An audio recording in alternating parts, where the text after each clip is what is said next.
Usai mengikuti upacara sakral Grebek Pancasila di alun-alun Kota Blitar, Jawa Timur, Presiden Joko Widodo berziarah ke makam Bung Karno. Pada kesempatan itu, Presiden berkesempatan membagi-bagikan ratusan buku tulis kepada sejumlah warga.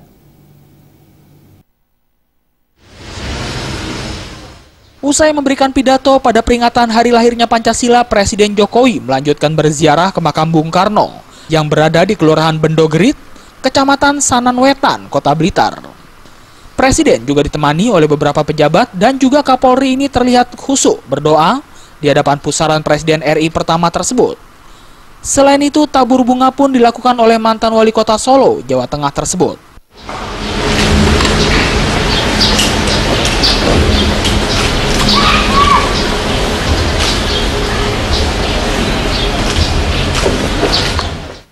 Usai berziarah, Presiden menyalami ratusan warga yang sudah menunggu dari pagi. Tak hanya bersalaman, Presiden juga membagi-bagikan ratusan buku tulis kepada warga. Warga juga antusias untuk berebut dan berdesak-desakan agar kebagian buku pemberian Presiden tersebut. Warga pun mengaku senang dengan pembagian buku dari Presiden. Buku tulis tersebut akan diberikan kepada anak-anaknya untuk dipakai belajar menulis. Ini Bu, banyak.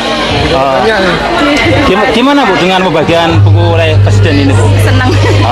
Terus senangnya gimana Bu? Ya senang, bisa salaman, bisa dapat bukunya. Terus sebenarnya buku dipakai untuk apa itu Bu? Untuk belajar ini.